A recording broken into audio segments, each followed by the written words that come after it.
open it on my phone. Uh, just a sec. You mean this kind of work?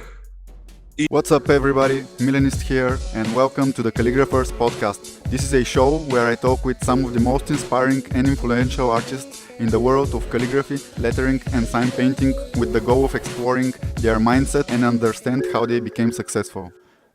Yeah, that's it. Yeah. Yeah, that's so cool. Like, yeah. But that was great. Yeah. He's crazy. So, yeah. And what are your plans? Like, is Letters and Design gonna be active when the event is over? Like, obviously you have an Instagram account. Are there gonna be stuff happening or?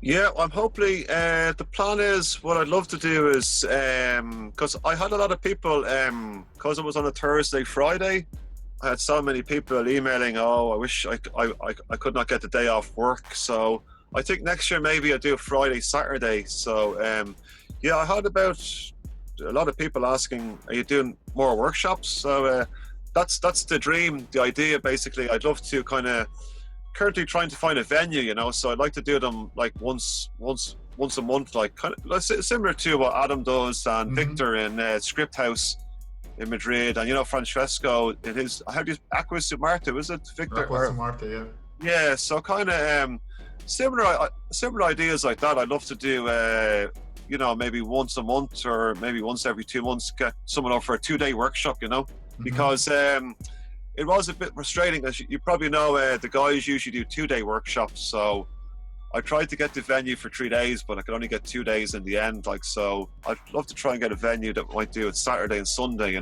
but I might try and ask in contact with the college maybe if they let me, because Dublin Institute of Design, I talk about them. That's where I did my graphic design course. So I contacted them, to see if they were interested. So they did the conference in partnership with me, so they were very helpful, in promotion and marketing and stuff. So maybe if we can talk to them going forward, maybe get a venue and do them once a month. I'd like to get guys called Luca Barcelona, people like this over, and Frack One, obviously. I'd love to, because I missed his workshop in when he did it in Aqua Marta, actually. I was supposed to go over for that, so yeah, guys like Frack One, Luca Barcelona, Michael Ward, and a lot of people. Yeah. So many artists. I would love to do that once a month. Get some artists over. That's the plan, to do workshops and then make the conference an annual event, basically. And that's a great idea. The typism book, actually, that's what putting good ideas in my head now. Man, you should definitely go cool for it, man. Yeah, that's it. So I didn't think the conference would happen, so it did. So it's and then to be honest, I wasn't expecting that on Sunday morning, an email from you, to do a podcast. I was like, whoa, no way. I was like, seriously, thanks so much for that. I was like, this is a great weekend. But man, I don't know, so many people assume so many things about me, just because Calligraphy Masters is growing doesn't change the fact I'm a normal human being, man. Oh, of course, absolutely. Before Calligraphy Masters, I've been just a regular bartender, man. And cool, yeah. I'm human, in this. The podcast, the idea is to share knowledge for calligraphy, to share what's happening in the world, and absolutely, yeah. I'm trying to give stage to a lot of successful people, people which are in the field. But at the same time, I can give opportunity to any person that have what to share, Yeah, absolutely. It's open for everybody. Yeah, it's a cool idea, actually. Because obviously the videos, the Calligraphy Masters, and then podcasts, it was so good, because you don't hear of, I watch the Joe Rogan show every weekend, but then you see it's calligraphy lettering podcast. This is cool, You know what's funny? When since Calligraphy Masters, when I start stuff, I see people start copying me. Either they start similar projects or they copy the content, something. Yeah. When I started the podcast, I was officially the only podcast about calligraphy and lettering. Yeah, that's brilliant. Yeah. I was, man, just some time, and they're gonna start popping calligraphy and lettering podcasts. Now I've seen already 3 or 4 podcasts about calligraphy. Oh, you're serious? Oh my God, yeah. But that's the way the world works. That's cool, man. Cool. It all helps calligraphy. It helps more people reach to it. So Yeah, I mean, like, there's so many artists I wouldn't know about if it wasn't Calligraphy Masters. So yeah, it's sharing the knowledge, which is great, you know. So it's like what you do. It's great thing, you know. So that's why, as you were saying, yeah, because you had to stop for a few months. So that's why I was wondering why you stopped as well. But trouble with the hard drive or something and videos, yeah, man. Or your computer. The hard drive was the beginning. Then some, life sometimes is tough, life situations. Yeah, absolutely, But that's cool. So that's the plan. Well, I'd love to get yourself over next year to do a talk at the conference. That would be cool. We didn't mention this. We're like, you contacted me last year. I was supposed to come, and then I know a few things. When this shit happened in my life, I had an email from you just to confirm the dates and stuff, and I didn't respond.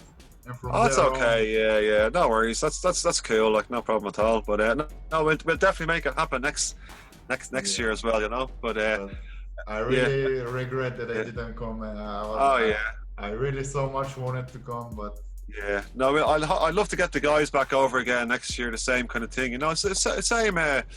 That's the idea, the same format. But I'll just talk about the venue as well. Which it was such a cool venue. It's called the Chocolate Factory. Mm-hmm. It used to be an actual chocolate factory, and because you get crazy names of different venues, but nothing to do with. Like, it was actually a chocolate factory in the 50s or 60s. Like, so.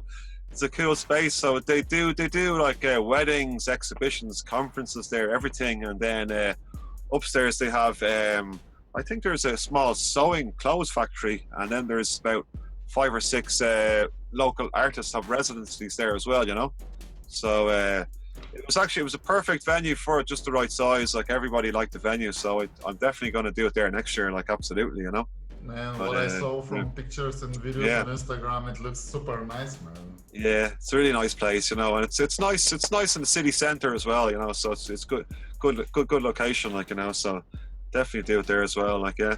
I must also another big influence of mine, which I brought Adam and Victor on Saturday to see the Book of Kells. Mm-hmm. The Book of Kells, so that's really good. That inspires me a lot now, because you have the Book of Kells in Ireland, and also have you heard of the Chester Beatty Library? I'm not sure about it. It's amazing though, but it's basically they've manuscripts from Asia, Europe, Japan from like 5,000-6,000 years ago. 2 floors, like amazing stuff. They have original books of the Quran there. Okay. Loads of old Celtic Bibles and stuff. I have a few pictures as well for them. I brought with me. Oh, that'd be nice. Because it's obviously a museum, but you were never allowed to take photographs. But until about a month ago, you could take a photograph of everything now. So I took it was funny. I brought Victor and Adam there, and they were just like, "Oh my God, I'm giving up calligraphy, man." They were just so humble. Adam's face was white. I think he was. They were all humbled. That's why I wanted to bring them. Like Nicolo, Adam, Victor. Calligraphy couldn't make it over, but they were like, "Holy shit, I'm giving up calligraphy now after seeing all this stuff." It's so showing us because they have old, like, original Egyptian manuscripts. You can't see it there. It's difficult to see, you know. And one more. Maybe you can, later when we finish, you can take a pictures of all the stuff that you showed me and the stuff which I didn't show. I'll put up in the video. Yeah, because I know now. Yeah, I know it's difficult. Some people can't see. There's some really old school Bibles. Yeah, this is one of the Qurans.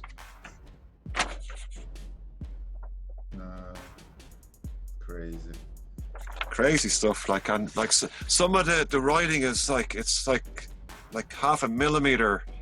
That's what Mr. Cams was saying. Jesus. These guys would have had a headache. You're doing this for a few hours every day. Like, what kind of eyesight did they have back then? It was like so it's so like all parallel. Like, it's amazing. Like, that's why it was great. The guys were like, "Oh my God, Jesus, this is just this is crazy. We're coming back here tomorrow." Like, so it's really good. But it was basically it was an American set it up. He was a gold miner from America in the 40s, 50s, called Chester Beatty, and he was made a lot of money. So he traveled back then. You know, he's worth millions in the 30s, 40s. So he traveled all around the world collecting art from all over the world. And then I think he moved to Ireland in the latter years of his life, you know, and the last 10, 15 years. So he donated all his collection to the Irish people, basically. So Nice. it's on, it's on actually Lonely Planets, one of the best museums in Europe to visit. And it's free in. It's crazy, like, so. And you have 2 floors of all this amazing work, and that's actually only 1/8 of his collection. The rest is in storage in Dublin. Like, yeah, it's. I'll send some photos after the podcast. It's just amazing work, like, you know. So Not only photos, man. When I come, you gotta bring me there for sure. absolutely, yeah. Because the guys were there, like, you know. We want to see the Book of Kells. The Book of Kells is the Book of Kells, but it's nothing compared to the Chester Beatty Library, I think. And then when they got there, like, oh, thanks so much for bringing, because we only had 1 hour before it closed. They're like, shit, why didn't we not get here earlier? So they're like, thank you so much for bringing me here, like, you know, this library. Yeah, it's amazing. Like, so that was a big influence as well, you know. So to do the conference, you have the Book of Kells and these amazing calligraphy, you know, manuscript museums, you know, and then just to kind of, it's only right to do something and make some annual event about it, you know. So that was a big influence as well. But I go there every weekend just to look at stuff. Like, it's so inspiring, you know. But we'll definitely bring you there when you're over. Like, definitely make sure you have time to do it, you know. Yeah. So that's more or less the conference, anyway, you know. So any plans? You're going to do more podcasts yourself, yeah? Well, the podcast is back now. Like, actually, I'm gonna this episode now will be released tomorrow. Brilliant. Okay. Because I had to record this morning with Charlotte script. Oh, okay. But then yesterday I broke my finger. Oh no! Shit. Like. Your small finger, yeah. Oh yeah, I can see. Yeah. Like, Jesus. I hit the fridge. Oh God! And, make sure go to the doctor. You know. I wasn't. I can go without a doctor. But the thing is, I had to record the podcast in the morning, but I was in huge pain and I couldn't. I was not normal. So this podcast will be the first after the pause. And brilliant! Okay, very good. Yeah, it will be up tomorrow. Yeah, cool. But the podcast is back. Calligraphy Masters is back, and there'll be more and more. Excellent. Yeah. So we'll definitely next year get Calligraphy Masters and yourself over for a talk. That's the plan, and I'll contact some more artists we know from the team as well, you know, to see if they're definitely up for it. That's the plan going forward, you know. I'm just so happy it happened, you know, at the moment. So awesome, man. I was just curious. All these talks, like, what are the people like talking about? Is something you ask them specific, or is just like well, we originally got most of them.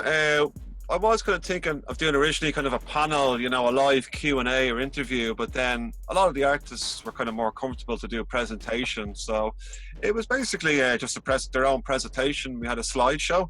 Mm-hmm. So they just basically a talk of how they started off from where they started to where they are today, you know, their creative journey and stuff, and a bit of advice for the audience. We had a few questions and answers at the end and stuff, like, you know, but I thought exactly, you know, best to keep it, you know, my main thing is whatever the artist, because it's difficult to talk, like now I used to hate doing 5-minute presentations in college, so you know, 30 minutes, it's a long time to talk. So most of them are doing just a presentation of their work, the slideshow, and how these useful tips about the industry and stuff, like, you know. So Colin O'Connor's was very, like, they were all very good, but Colin was very funny, like, you know, he's a good storyteller. Like, he had everybody laughing, like, you know, it was funny. But and some people played videos as well. So there was more or less that for everybody, you know. So that's what comfortable they were doing. But maybe next year I might get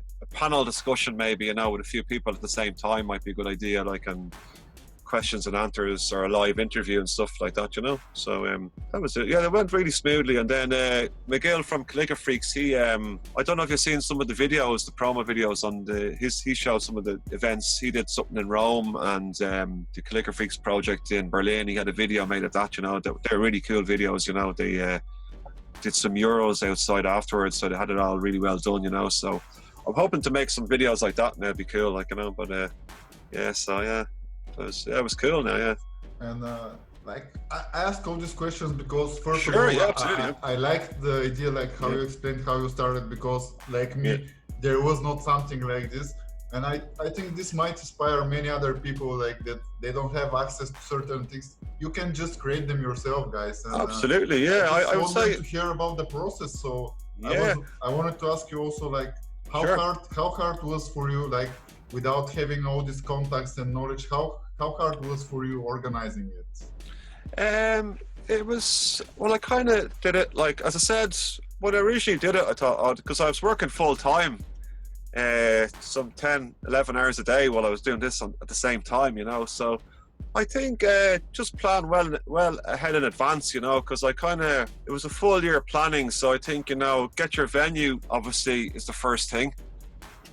Locate your kind of decent venue, like, so this was perfect for it. So kind of just to get that down originally, and then basically I just did it bit week by week, basically, because I had no experience doing this before. That's why a lot of the guys are going, wow, like well done for doing it, like, you know what I mean. So while you're working, like, you know, so I think just plan ahead or make plenty of time, like, you know.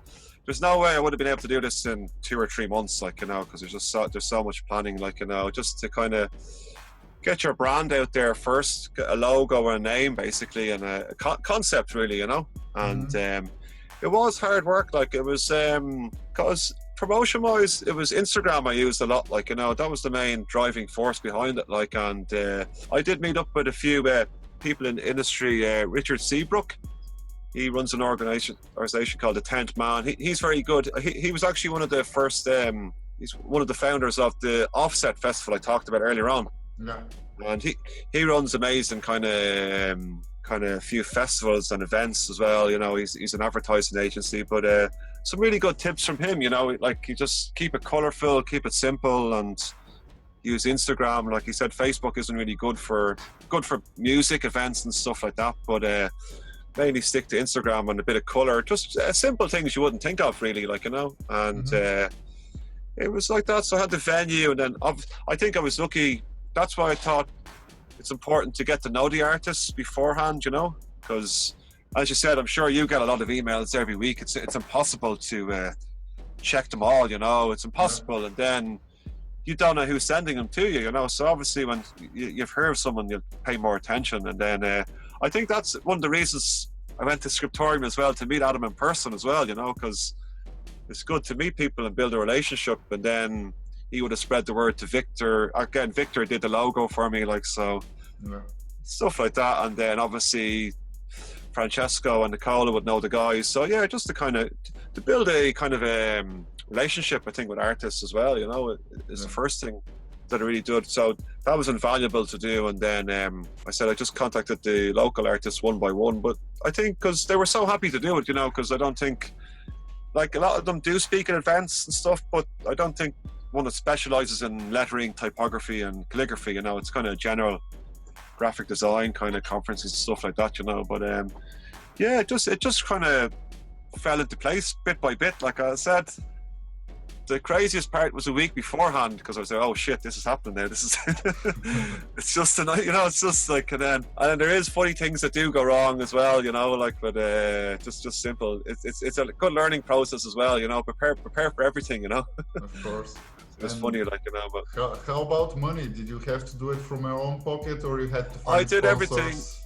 Everything. No, I did everything from my own pocket. Yeah. So yeah, it was. I planned it for. I got a few loans from the bank, all right, but I did it all myself, basically, like, you know. But in the end, just everything worked out perfect, you know. So I think yeah, that's what me. Next year, I'd like to maybe, you know, contact some sponsors and stuff, because also, yeah, I think a good tip, like, even drink sponsors and stuff. There was a lot of people interested, but I left it too late, you know. Yeah. I think that's a good learning curve. Like, contact people well in advance, you know, like, you know, a good 6-7 months, because it's promotion for them also, you know. So like, there was actually a few drink companies where, like, yeah, absolutely, but we just did this last week, or you know. So I think maybe get in a bit earlier than that as well. And I think as well, which is for a lot of sponsors, you know, when you haven't now that it's done, they can see you do it, so they might be more inclined to sponsor you as well. I think that's probably getting the first one off the ground is probably the main thing. I think, because then you can show people what you've done. Because that's what I was thinking. It's gonna be much easier now when you have one done. Hopefully, because I suppose it's understandable if you're working in marketing or advertising a company and they don't know what it is. So now get some videos and that you've actually done it, they might be more inclined to sponsor. So hopefully next year now we'll get some more sponsors as well, even maybe Moleskine or someone, or some of these markers or something, big company markers, so of course hopefully that's the plan going forward, but I definitely like to leave my day job anyway, printing, and get into this more. Your main job is printing? Yeah, but I took a break.